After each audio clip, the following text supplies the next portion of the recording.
Hello everyone, আসসালামু আলাইকুম। Poppy's রেসিপিতে আপনাদের সবাইকে জানাচ্ছি আন্তরিক শুভেচ্ছা। আশা করি সকলে ভালো আছেন। আলহামদুলিল্লাহ আমিও ভালো আছি।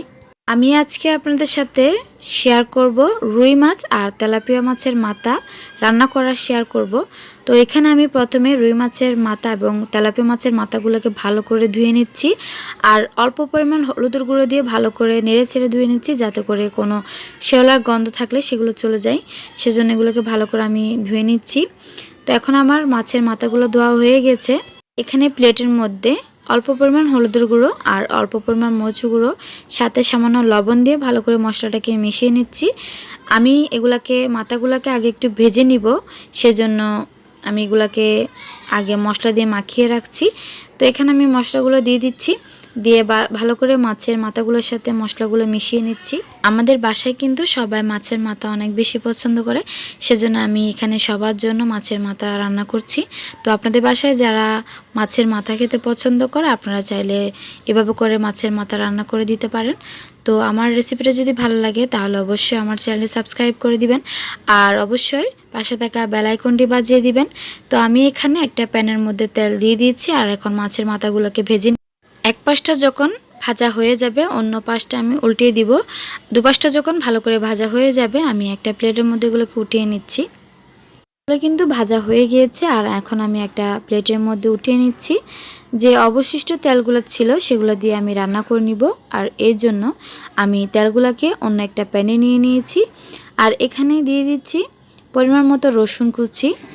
আপনারা যারা আদা খেতে পছন্দ করেন আপনারা চাইলে আদা দিতে পারেন। তো আমি এখানে রসুন কুচি দিয়ে দিয়েছি আর রসুন কুচিগুলোকে একটু নেড়ে চেড়ে একটু ব্রাউন কালার করে নিব। এরপর আমি এখানে পরিমাণ মতো যে পেঁয়াজ কুচিগুলো নিয়েছিলাম সেগুলো দিয়ে দিচ্ছি। পেঁয়াজ, লবণ আর মরিচের পরিমাণটা আপনারা অবশ্যই আপনাদের স্বাদ অনুযায়ী দিয়ে দিবেন। পেঁয়াজ কুচি আপনারা যারা বেশি খেতে পছন্দ করেন আপনারা চাইলে পরিমাণ বাড়িয়ে দিতে পারেন, যারা কম খেতে পছন্দ করেন আপনারা চাইলে কমিয়ে দিতে পারেন, সেটা আপনারা আপনাদের পছন্দ অনুযায়ী দিয়ে দিবেন। তো আমি এখানে অল্প পরিমাণ লবণ দিয়ে দিয়েছি। লবণ যেহেতু আমি মাছের মাথা ভাজার সময় আমি মশলা মাখিয়ে রাখার সময় দিয়েছিলাম, সেজন্য আমি লবণের পরিমাণটা অবশ্যই একটু কমিয়ে দিচ্ছি। আপনারা আপনাদের পছন্দ অনুযায়ী দিয়ে দিবেন।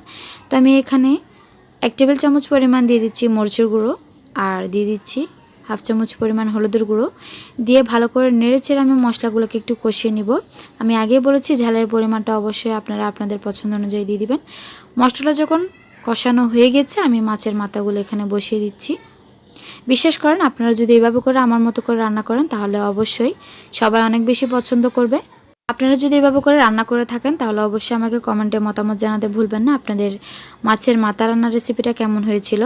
তো আশা করব অবশ্যই ভালো হবে। তো আমি এখানে অল্প পরিমাণ পানি দিয়ে দিয়েছি আর সাথে দিয়ে দিয়েছি কাঁচামরিচ ফালি, বড় সাইজে কেটে রাখা টমেটো কুচি দিয়ে আমি এগুলোকে ভালো করে একটু রান্না করে নিব প্রায় 15 মিনিট মতো। 15 মিনিট রান্না করার পরে আমি এখানে ধনিয়া পাতা কুচি দিয়ে এগুলোকে পরিবেশন করছি। তো আশা করব আমার আজকের রেসিপিটা আপনাদের কাছে ভালো লেগেছে। যদি ভালো লেগে থাকে তাহলে অবশ্যই ফ্রেন্ডস অ্যান্ড ফ্যামিলির সাথে শেয়ার করবেন। সবাই ভালো থাকবেন, সুস্থ থাকবেন। আল্লাহ হাফেজ।